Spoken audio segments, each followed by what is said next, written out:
طلحہ بن عبید اللہ کہتے تھے کہ نجد والوں میں سے ایک شخص حضرت صلی اللہ علیہ وسلم کے پاس آیا، سر پریشان یعنی بال بکھرے ہوئے تھے۔ ہم اس کی آواز کی بن بناہٹ سنتے تھے اور ہم سمجھ نہیں پا رہے تھے کہ وہ کیا کہہ رہا ہے، یہاں تک کہ وہ نزدیک آن پہنچا جب معلوم ہوا کہ وہ اسلام کے بارے میں پوچھ رہا ہے۔ حضرت صلی اللہ علیہ وسلم نے فرمایا کہ اسلام دن رات میں 5 نمازیں پڑھنا ہے۔ اس نے کہا بس اس کے سوا تو اور کوئی نماز مجھ پر نہیں۔ آپ نے فرمایا نہیں مگر تو نفل پڑھے تو اور بات ہے۔ حضرت صلی اللہ علیہ وسلم نے فرمایا اور رمضان کے روزے رکھنا۔ اس نے کہا اور تو کوئی روزہ مجھ پر نہیں ہے۔ آپ نے فرمایا نہیں مگر تو نفل روزے رکھے تو اور بات ہے۔ طلحہ نے کہا اور حضرت صلی اللہ علیہ وسلم نے اس زکوٰۃ کا بیان کیا۔ وہ کہنے لگا کہ بس اور کوئی صدقہ مجھ پر نہیں ہے۔ آپ نے فرمایا نہیں مگر یہ کہ تو نفل صدقہ دے تو اور بات ہے۔ پھر وہ شخص پیٹھ موڑ کر چلا گیا، یوں کہتا جاتا تھا قسم خدا کی میں نہ اس سے بڑھاؤں گا نہ گھٹاؤں گا۔ حضرت صلی اللہ علیہ وسلم نے فرمایا اگر یہ سچا ہے تو اپنی مراد کو پہنچ گیا۔ صحیح بخاری حدیث نمبر 46۔ حضرت صلی اللہ علیہ وسلم نے فرمایا جو کوئی ایمان رکھ کر اور ثواب کی نیت سے کسی مسلمان کے جنازے کے ساتھ جائے اور نماز اور دفن سے فراغت ہونے تک اس کے ساتھ رہے تو وہ 2 قیرات ثواب لے کر لوٹے گا۔ ہر قیرات اتنا بڑا ہوگا جیسے احد کا پہاڑ۔ اور جو شخص جنازے پر نماز پڑھ کر دفن سے پہلے لوٹ جائے تو وہ 1 قیرات ثواب لے کر لوٹے گا۔ صحیح بخاری حدیث نمبر 47۔ حضرت صلی اللہ علیہ وسلم نے فرمایا کہ مسلمان کو گالی دینے سے آدمی فاسق ہو جاتا ہے اور مسلمان سے لڑنا کفر ہے۔ صحیح بخاری حدیث نمبر 48۔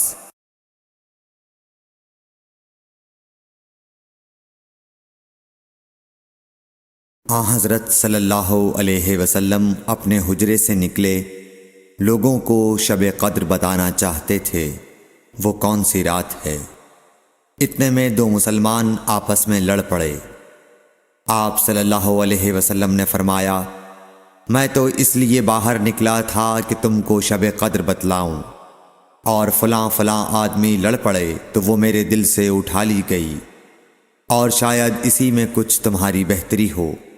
تو اب ایسا کرو کہ شب قدر کو رمضان کی 27ویں، 29ویں اور 25ویں رات میں ڈھونڈا کرو۔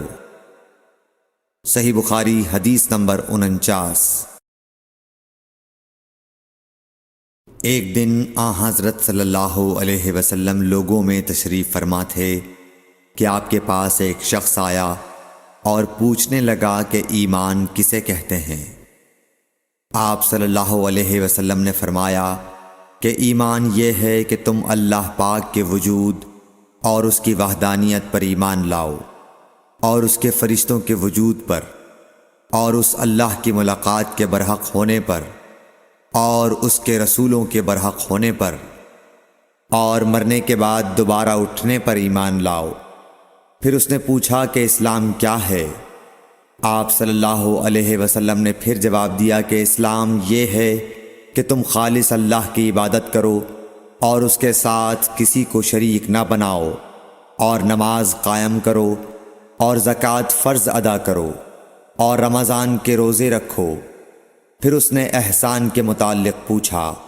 آپ صلی اللہ علیہ وسلم نے فرمایا احسان یہ ہے کہ تم اللہ کی عبادت اس طرح کرو گویا تم اسے دیکھ رہے ہو۔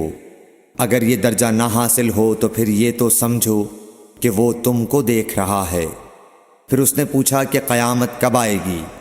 آپ صلی اللہ علیہ وسلم نے فرمایا کہ اس کے بارے میں جواب دینے والا پوچھنے والے سے کچھ زیادہ نہیں جانتا، البتہ میں تمہیں اس کی نشانیاں بتلا سکتا ہوں۔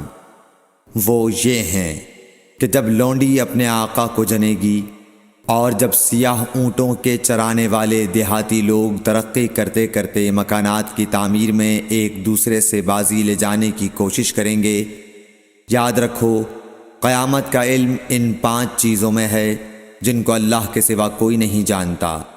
پھر آپ صلی اللہ علیہ وسلم نے یہ آیت پڑھی کہ اللہ ہی کو قیامت کا علم ہے کہ وہ کب ہوگی۔ پھر وہ پوچھنے والا پیٹھ پھیر کر جانے لگا۔ آپ نے فرمایا کہ اسے واپس بلا کر لاؤ۔ لوگ دوڑ پڑے مگر وہ کہیں نظر نہیں آیا۔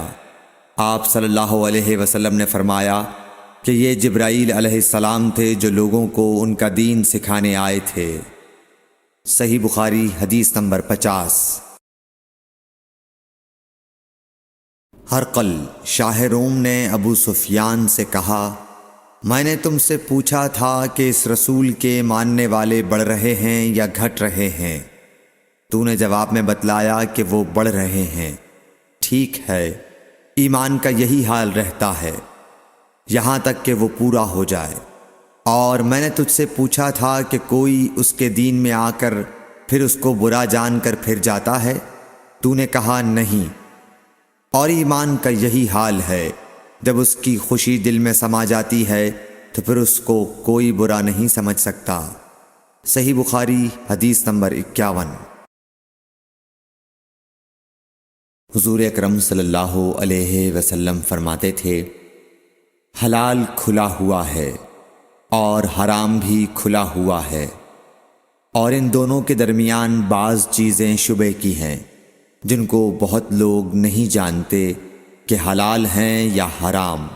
پھر جو کوئی شبہ کی چیزوں سے بھی بچ گیا اس نے اپنے دین اور عزت کو بچا لیا، اور جو کوئی ان شبہ کی چیزوں میں پڑ گیا اس کی مثال اس چرواہے کی ہے جو شاہی محفوظ چراگاہ کے آس پاس اپنے جانوروں کو چرائے۔ وہ قریب ہے کہ کبھی اس چراگاہ کے اندر گھس جائے اور شاہی مجرم قرار پائے۔ سن لو، ہر بادشاہ کی ایک چراگاہ ہوتی ہے۔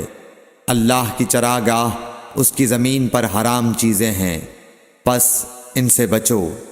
اور سن لو، بدن میں ایک گوشت کا ٹکڑا ہے، جب وہ درست ہوگا سارا بدن درست ہوگا، اور جہاں بگڑا سارا بدن بگڑ گیا۔ سن لو، وہ ٹکڑا آدمی کا دل ہے۔ صحیح بخاری حدیث نمبر 52۔